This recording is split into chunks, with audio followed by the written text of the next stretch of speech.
ஜெய் ஸ்ரீ மாத்ரே நமக. ஜெய் குருதத், ஜெய் குரு பரசுராம். நமஸ்காரம். நான் கரூர்ல இருந்து வல்சலா பணிக்கர், பிரசன்ன ஜோதிடர். இன்னைக்கு நம்ம மாசி மாத பலன்கள் கடக ராசிக்கு எப்படி இருக்குன்னு பார்க்க போறோம். இந்த மாசி மாதம் எப்ப பிறக்குது அப்படின்னா 13/2/2025 அதிகாலை 5:07 வந்து இந்த மாதம் வந்து பிறக்குதுங்க. இந்த மாதம் வந்து மூல நட்சத்திரத்துல பிறக்கிறது ரொம்ப ரொம்ப நல்லதுதான் உங்களுக்கு. ஆனா இந்த மாதத்துல அஷ்டமஸ்தானத்துல வந்து கிரக சேர்க்கை அதிகமா இருக்கு. 5 கிரகங்கள் இருக்கு. ஒண்ணு வந்து 2ஆம் அதிபதி, அதாவது குடும்பஸ்தானத்துக்கு அதிபதி அஷ்டமத்துல போய் இருக்கிறாரு. அதே மாதிரி நல்ல யோகத்தை கொடுக்கக்கூடிய செவ்வாய் உங்களுக்கு யாரு? செவ்வாய் வந்து 4 குடையவரும் 10 குடையவருமா இருக்காரு. 5 குடையவரும் 10 குடையவருமா இருக்காரு. அவரும் அஷ்டமத்துக்கு போறாரு. அதே மாதிரி ராகு இருக்கு, சுக்கிரன், புதன், எல்லா கிரகமும் 5 கிரகம் வந்து பாத்தீங்கன்னா எதுல இருக்கு? எங்க இருக்கு? 8ஆம் இடத்துல இருக்கு, அஷ்டமஸ்தானத்துல இருக்கு. அது போக குரு உங்களுக்கு காப்பாத்த இருக்காரான்னு பார்த்தா குருவும் போய் 12ல மறைஞ்சிட்டாரு. சரி, வேற யாரு இருக்கா அப்படின்னா பாக்கியத்துல யாராவது இருக்காங்கன்னு பார்த்தா அங்கேயும் சனிதான் இருக்காரு. ஸோ அதனால இந்த மாசம் எப்படி இருக்குன்னா ரொம்ப சூப்பரா இருக்கு அப்படின்னு நான் சொல்ல மாட்டேன். ரொம்ப ரொம்ப ஜாக்கிரதையாக இருக்கக்கூடிய காலகட்டம். ஒவ்வொரு செகண்டுமே விழிப்புணர்வோட இருக்கணும். அஷ்டமத்துல கிரகம் இருக்கு, என்னை இப்படி பயமுறுத்தி விடாதீங்கன்னு சொல்லாதீங்க. உங்களுடைய நலனுக்காக நான் சொல்றேன். விழிப்புணர்வோட இருங்க. அதாவது ஒவ்வொரு செகண்டும் கவனமா இருங்க. இல்ல அப்படின்னா பொதுவாவே கொஞ்ச நாளாவே கடகராசிக்கு காலகட்டங்கள் சரியில்லாம தான் இருக்கு. ஆனா இந்த மாசம் கூடுதலான கவனங்கள் தேவை. ஏன்னா அஷ்டமத்துல வந்து கிரக சேர்க்கை இந்த மாதத்துல மட்டும் இல்ல, அதோடைய இது இந்த மாதத்துல நிகழக்கூடிய ஒரு நிகழ்வு உங்களுக்கு ரொம்ப நாளைக்கு அந்த வழி வந்து டிராவல் பண்ணிட்டே போகும். அந்த மாதிரி ஒரு கிரக சேர்க்கைகள் இந்த மாதம் இருக்கனால ரொம்ப கவனமாக இருங்க. அதுவும் அஷ்டமத்துல இருக்கனாலதான் இவ்வளோ இதா நான் சொல்றேன்.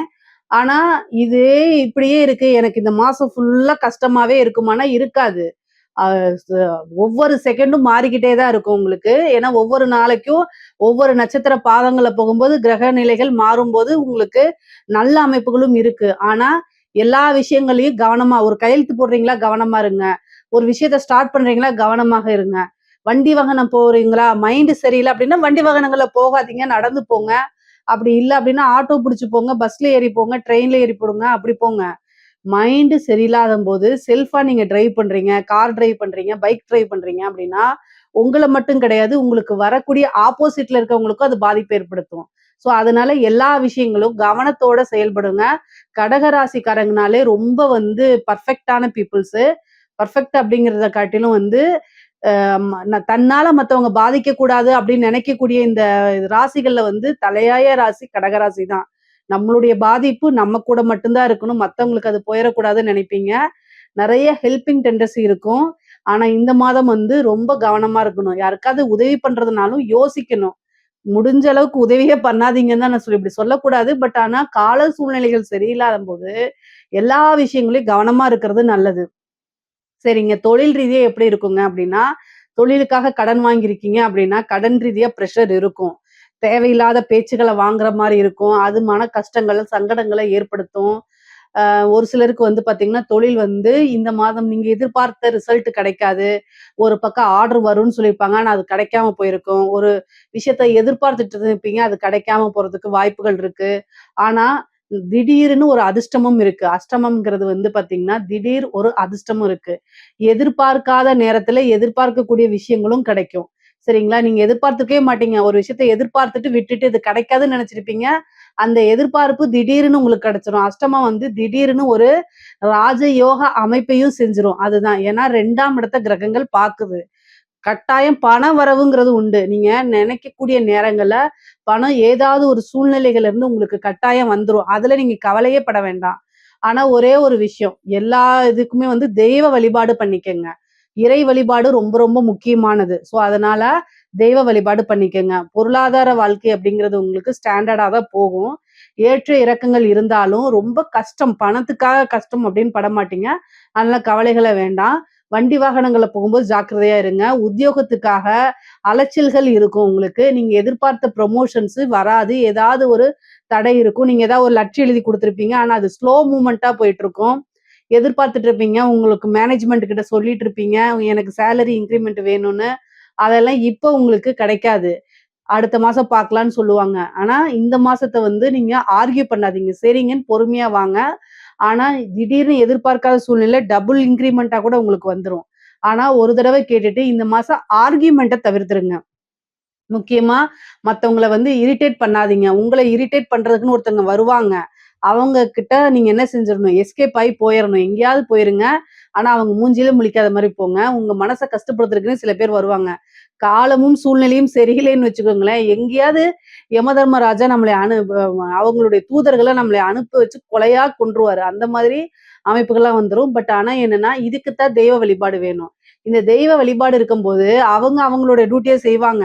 ஆனா, அந்த தெய்வ வழிபாடு நமக்கு ஒரு கவசம் மாரி. எப்படி மழை பெய்யும்போது, நம்ம நனையாம போகுறது வந்து மழைய நிறுத்தணும்னு நெனைக்கிறது முட்டாள்தனம். ஆனா, கொடைய பிடிச்சிட்டு போறதுங்கிறது புத்திசாலித்தனம். சோ வந்து உங்க மேல மழை நனையக்கூடாது. மழை பேஞ்சுட்டு போகுது. ஆனா, நீங்க நனையாம இருக்கணுங்கிறது தான் பாயிண்ட். அதுதான் கால சூழ்நிலைகள் சரியில்ல, கிரக நிலைகள் சரியில்ல அப்படின்னா, தெய்வ வழிபாடு தான் நம்மளை காப்பாத்தும். இந்த ஒரு விஷயத்த நல்லா ஞாபகம் வச்சுக்கங்க. தெய்வ வழிபாடு தான் உங்களுக்கு கவசமா இருந்து காப்பாத்திட்டு இருக்கு. இதை விட மோசமாக போகக்கூடிய கால சூழ்நிலைகள் நேரங்கள்லாம் இருக்கும்போது கூட நீங்க இந்த நிலைமையில நல்லபடியா இருக்கீங்க அப்படின்னா அந்த தெய்வத்துக்கு நன்றி சொல்லணும். மனசளவுல ரொம்ப உடைஞ்சுதான் போயிருப்பீங்க. ஆனா இதுதான் உங்களுக்கு கடைசி கஷ்டம். இனிமேல் உங்களுக்கு கஷ்டமே வராது. ரொம்ப நல்லா இருப்பீங்க. அது மாதிரி நீங்க நினைச்சுக்கணும். பொதுவா 2ஆம் இடத்துல கேது இருக்குது. அப்ப வந்து வருமானத்துல கொஞ்சம் தடை, இது மாரி ஏற்ற இறக்கங்கள் இருக்கும். குடும்பஸ்தானத்துல பிரச்சனைகள் வரும். ஆனாலும் அத சரி பண்ணிக்க முடியும். வீண் வாக்குவாதங்கள தவிர்த்துருங்க. அமைதியா போய்க்கங்க. அதுதான் ரொம்ப நல்லது. இல்லைன்னா சண்டை சச்சரவுகள் ஆகும். அப்புறம் பிரிவினைகள ஏற்படுத்தும். கணவன் மனைவி இடையே வந்து தேவையில்லாத வாக்குவாதங்கள நீங்க தவிர்க்கிறதா ரொம்ப நல்லது. இந்த காலகட்டங்கள்ல அட்ஜஸ்ட் பண்ணி போங்க. முக்கியமா கடகராசியில இருக்கக்கூடிய பெண்கள் ரொம்ப பொறுமை காக்கணும். ரொம்ப ரொம்ப பொறுமை காமிக்கணும். அதே மாரி கணவருடைய தேக ஆரோக்கியத்துல கவனத்த செலுத்துங்க. ஏதாவது ஒரு பிரச்சனை அப்படின்னா, உடனடியா மருத்துவர கூட்டு போய் ஆலோசனை பண்ணிக்கங்க. திடீர்னு வந்து ஏதாவது ப்ராப்ளம் டாக்டர் சொல்றாரு அப்படின்னா, உடனடியா ட்ரீட்மெண்ட்டுக்கு போயிருங்க. ஏன்னா 8ஆம் இடம் ரொம்ப வலுத்திருக்கனால, அது பெண்களுக்கு மாங்கல்ய ஸ்தானம். அப்ப மாங்கல்யத்துல பிரச்சனைகள் குடுக்கறதுக்கு வாய்ப்புகள் இருக்கு. கவனமா இருங்க. அதே மாரி வண்டி வாகனங்கள்ல போகும்போது நீங்களும் கவனமா இருங்க. அறிமுகம் இல்லாத நபர்கள் கிட்ட பேசுறத தவிர்த்துருங்க. தேவையில்லாத கெட்ட பேர் வர்றது, தேவையில்லாத உங்கள பத்தி வதந்திகள், கிசுகிசு வர்றது, ஏதாவது ஒரு அவமானம் சூழ்றதுக்கு வாய்ப்புகள் இருக்கு. அதனால குலதெய்வ வழிபாடு பண்ணுங்க. உங்க இஷ்ட தெய்வ வழிபாடு பண்ணுங்க. இதெல்லாம் ரொம்ப ரொம்ப நல்ல அமைப்புகள குடுத்துரும் உங்களுக்கு. தலைக்கு வர்றது தலைப்பாயோட போகும்ன்னு சொல்லுவாங்கல்ல, அதுதான் தெய்வ வழிபாடு. சோ அந்த தெய்வ வழிபாட்ட பண்ணும்போது, உங்களுக்கு கவசமா இருந்து உங்களை பாதுகாக்கும். முக்கியமா வந்து பாத்தீங்கன்னா, இந்த உயில் சொத்து பிரச்சனைகள்லாம் இருக்குதுல்ல, அதெல்லாம் சால்வ் ஆயிரும். கோர்ட்டு கேஸ் பிரச்சனைகள்லாம் உங்களுக்கு நல்ல ஃபேவரா வரதுக்கு வாய்ப்புகள் இருக்கு. ஆ இந்த திடீர்னு வந்து பாத்தீங்கன்னா, இந்த பினாமி அப்படின்னு சொல்லுவாங்கல்ல, கடகராசிக்கு இந்த இந்த மாதம் வந்து 8ஆம் இடம் வலுத்திருக்கனால, உழைக்காத ஒரு வருமானம் வரும். நீங்க எதிர்பார்த்ததுதான். 8ஆம் இடம்ங்கிறது வந்து பொதுவா சொல்லுவாங்கல்ல, "கெட்டவன் கிட்டிடில் கிட்டிடும் ராஜயோகம்" சொல்லுவாங்க. அது மாரி உங்களுக்கு வந்து பாத்தீங்கன்னா, ராகு வந்து அஷ்டமத்துல இருக்கும்போது, ஒரு ராஜயோகத்தையும் குடுப்பாரு. அதுவும் 8ஆம் இடம் வந்து குருவோடைய பார்வையில இருந்து, கிரக சேர்க்கைகள் நெறைய இருக்கும்போது, இந்த பினாமின்னு சொல்லக்கூடியது ஒரு பெரிய பெரிய அதிகாரிகளோ, அல்லது ஒரு பெரிய பொலிட்டீஷியனோ, அவங்களுக்கு நீங்க பினாமியா இருப்பீங்க. கடகராசியில இருக்கவங்க யாராவது. அவங்க திடீர்னு அவங்க அவங்க வ அவங்க திடீர்னு ஒரு சூழ்நிலையினால இல்லாம போறாங்க அப்படின்னா, அந்த பணம் எல்லாமே உங்களுக்கு வந்துரும். அந்த மாரி ஒரு திடீர்னு அமைப்பு. அ அதே மாரி ஒரு இன்சூரன்ஸ் பணம் வரக்கூடியது.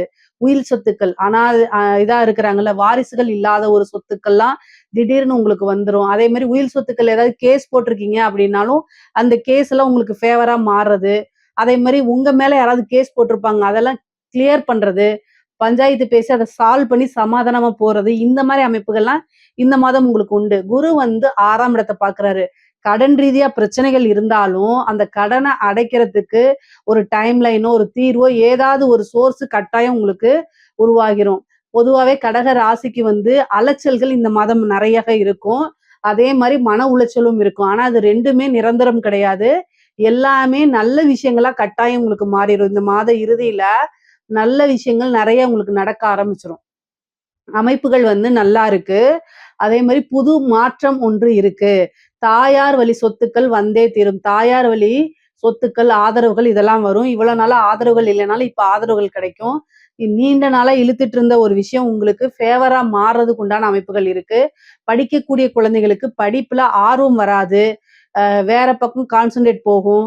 ஃப்ரெண்ட்ஸ் கூட வெளியில போறது, அதே மாரி ரீல்ஸ் பார்க்குறது, இது மாதிரி சோசியல் மீடியால ஆக்டிவா இருக்கிறது, இந்த மாதிரிதான் குழந்தைகள் போவாங்க. இந்த காலகட்டங்கள்ல அவங்களுக்கு பொறுமையா சொல்லி புரிய வைக்கணும். காதல் ரீதியா நிறைய பிரச்சனைகள் மேற்கொள்ற மாதிரி அமைப்புகள் இருக்கு. மன உளைச்சல் ஆகுறதுக்கு உண்டான அமைப்பு இருக்கு. இதெல்லாம் ரொம்ப ஜாக்கிரதையா இருக்கணும்.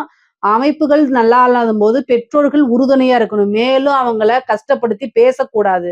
இந்த விஷயங்கள் எல்லாம் கவனமாக இருந்துக்கங்க. கலைத்துறை சம்பந்தப்பட்டவங்களுக்குலாம் நல்ல அமைப்புகள் இருக்கு. உத்தியோகத்துல இருக்கவங்களுக்கு ரொம்ப ரொம்ப கடுமையான காலகட்டமா இருக்கு. ரொம்ப மத்தவங்கள பத்தி பேசாதீங்க. எங்கேயுமே பேசாதீங்க. நீங்க காசிப் பேசுறதுனால 1க்கு 2 உங்கள பத்தி சொல்லி கெட்ட பேரை ஏற்படுத்துவாங்க. கடகராசிக்கு இந்த மாசம் தேவையில்லாத அவமானங்கள சந்திக்கிறது, கெட்ட பேர் வர்றது, இந்த மாரி அமைப்பு இருக்கு. அதனால ரொம்ப ரொம்ப ஜாக்கிரதையாக இருக்கணும். முக்கியமா வந்து அஷ்டமஸ்தானம் வலுத்திருக்கனால தான் இந்த விஷயங்கள்லாம் சொல்றேன். வ ஹெல்த் ரீதியாவோ அல்லது வந்து சர்ஜிக்கல் இந்த மாரி செலவுகள்லாம் இருக்கு. மருத்துவ செலவுகள் இருக்கு. ரொம்ப கவனமா பாத்துக்கங்க. 10 கூடியவர் அஷ்டமத்துல இருக்கனால, ஏதாவது ஒரு கருமம் செய்யக்கூடிய அமைப்புகள் இருக்கு. முக்கியமா தந்தையோடைய அமைப்புகள ரொம்ப பாத்துக்கணும். தந்தை, தாய் இவங்களோட ஹெல்த்த பாத்துக்கங்க. அது அவங்களுக்கு வந்து பெரிய மருத்துவ செலவு, மருத்துவ கண்டம் இருக்கிற மாரி காமிக்குது. அதனால ரொம்ப ரொம்ப கவனமாக இருக்கணும்.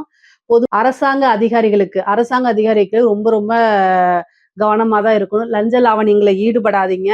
உயர் அதிகாரிகளுடைய அழுத்தங்கள் ரொம்பவே அதிகமாக இருக்கும். நீங்க எதிர்பார்த்த ஒரு விஷயம் கிடைக்காது. டிரான்ஸ்ஃபர்ல முட்டுக்கட்டை எல்லா விஷயங்களையும் உங்களுக்கு இதா இருக்கும். ஆனா ரொம்ப கவனமாக இருந்தீங்கன்னா, எந்தவித பிரச்சனையும் இல்லாம தப்பிச்சுக்கலாம். ஏதாவது ஒரு பிரஷர் இருக்கு அப்படின்னா, உங்கனால அத செய்ய முடியல அப்படின்னா, மெடிக்கல் லீவ் போட்டு போயிடுங்க.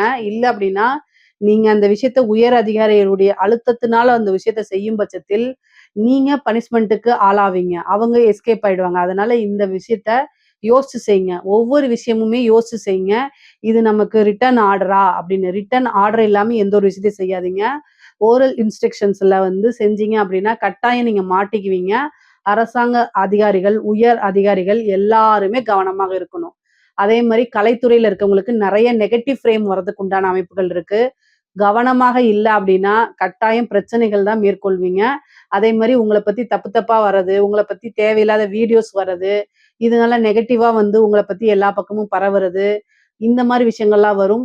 ஆனா எல்லாத்தையும் கடந்து தான் வரணும். ஒரு வாய்ப்பு வருதுன்னா, இவங்க நமக்கு எதுக்காக வாய்ப்பு குடுக்குறாங்க அப்படிங்கிறதெல்லாம் யோசிச்சு பண்ணுங்க. அப்பதான் வந்து வேற பிரச்சனைகள்ல போய் சிக்கிக்காம இருப்பீங்க. நெறைய ஏமாற்றங்கள சந்திக்கிற மாரி உங்களுக்கு இருக்கு.